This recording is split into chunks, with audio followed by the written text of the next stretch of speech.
എല്ലാവർക്കും നമസ്കാരം. ഇത് ഞാൻ കഴിഞ്ഞ ദിവസം സ്റ്റോറിൽ നിന്ന് വാങ്ങിച്ച കുറച്ച് ഉണക്കലരിയാണ് കേട്ടോ. അപ്പോൾ ഇതുകൊണ്ട് എന്തെങ്കിലും ഒന്ന് ചെയ്യാമെന്ന് വിചാരിച്ചു. പിന്നെ ഞായറാഴ്ച ആയതുകൊണ്ട് ഇതുകൊണ്ട് കുറച്ചൊരു പായസം ഉണ്ടാക്കാമെന്ന് വിചാരിച്ചു. കുറച്ച് പാലും ഉണ്ടായിരുന്നു വീട്ടിൽ അധികമായിട്ട്. അപ്പോൾ ഉണക്കലരി എങ്ങനെ ഉണ്ടെന്നൊന്നും അറിയില്ല, ആദ്യമായിട്ട് ഉപയോഗിക്കുകയാണത് ഞാൻ. അപ്പോൾ നന്നായിട്ട് തവിടുള്ള അരിയാണ്. അപ്പോൾ ഞാൻ പാല് 2 ലിറ്ററാണ് എടുത്തത്. അതിലേക്ക് ഞാൻ സാധാരണ നമ്മൾ ജസ്റ്റ് കാഷ്വലായിട്ട് ഉണ്ടാക്കുന്ന പായസമായതുകൊണ്ട് നമ്മളധികം കുറുക്കുന്നൊന്നുമില്ല. അതുകൊണ്ട് നമ്മൾ 1 കപ്പ് അരി എടുത്തിട്ടുണ്ട് കേട്ടോ. ശരിക്കും 1 കപ്പ് അരി വേണ്ട 2 ലിറ്ററിന്. 2 ലിറ്ററിന് ഒരു 1/4 കപ്പ് അരി മതിയാവും. 1/2 കപ്പ് മേലെ എടുക്കാം, 1/4 കപ്പ് കഷ്ടിച്ചെടുക്കാം. കാരണം പാല് നമ്മൾ നന്നായിട്ട് കുറുക്കുമല്ലോ. അപ്പോൾ പാല് കുറുക്കിയെടുക്കുന്നതാണ് അതിൻ്റെ ടേസ്റ്റ്. ഇതിപ്പോൾ ഞാൻ അധികം കുറുക്കിയിട്ടൊന്നുമില്ല, സാധാരണ വെറുതെ ജസ്റ്റ് കാഷ്വലായിട്ട് നമ്മൾ ഉണ്ടാക്കും പോലെ ഉണ്ടാക്കിയെന്ന് മാത്രമേ ഉള്ളൂ. പക്ഷേ അരിയുടെ കളറ് കുറച്ച് വരുന്നുണ്ട്.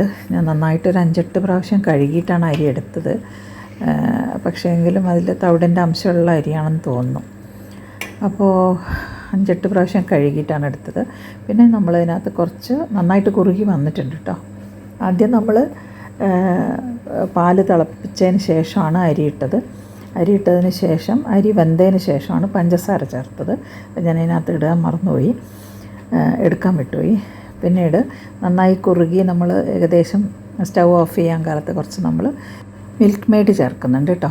ഇതൊരു ഏകദേശം ഒരു പകുതിയോളം ഞാൻ ചേർത്തിട്ടുണ്ട്. ഇത് 400 ഗ്രാമാണ്, 200 ഗ്രാമോളം കഷ്ടിച്ച് ചേർത്തിട്ടുണ്ട്. എന്നിട്ട് നമ്മൾ പിന്നെയും നന്നായിട്ട് കുറേ സമയം ഇളക്കി കുറുക്കിയതിന് ശേഷമാണ് നമ്മൾ വാങ്ങിക്കുന്നത്. അധിക സമയം കുറുക്കിയിട്ടില്ല കേട്ടോ. സാധാരണയായിട്ട് പാല് പകുതിയോളം കുറുക്കണം, എന്നാലാണ് അതിൻ്റെ ടേസ്റ്റ് വരിക. ഇത് നമ്മൾ ജസ്റ്റ് വെറുതെ ഒന്ന് ഉണ്ടാക്കുന്നത് കൊണ്ട് പാല് കുറച്ച് എക്സ്ട്രാ ഉണ്ടായതുകൊണ്ട് ഉണ്ടാക്കിയതാണ്. അപ്പോൾ ഞായറാഴ്ചയാണല്ലോ, അപ്പോൾ ഒരു രസം അങ്ങനെ ഉണ്ടാക്കിയതായതുകൊണ്ട് അത്ര വിസ്തരിച്ചിട്ടില്ല. അപ്പോൾ സ്റ്റൗ ഓഫ് ചെയ്തു. അപ്പോൾ ഇതാണ് നമ്മുടെ പായസം കേട്ടോ. സാധാരണയായിട്ട് പാൽപ്പായസത്തിൽ നമ്മൾ അണ്ടിപ്പരിപ്പ് മുന്തിരിങ്ങ ഒന്നും ഇടില്ല കേട്ടോ.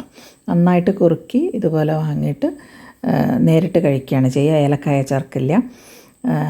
സാധാരണയായിട്ട് ഇങ്ങനെ വെറുതെ ജസ്റ്റ് ഇങ്ങനെ കഴിക്കുകയാണ് ചെയ്യുക. അപ്പോൾ ഇന്ന് ഇത്രയേ ഉള്ളൂ.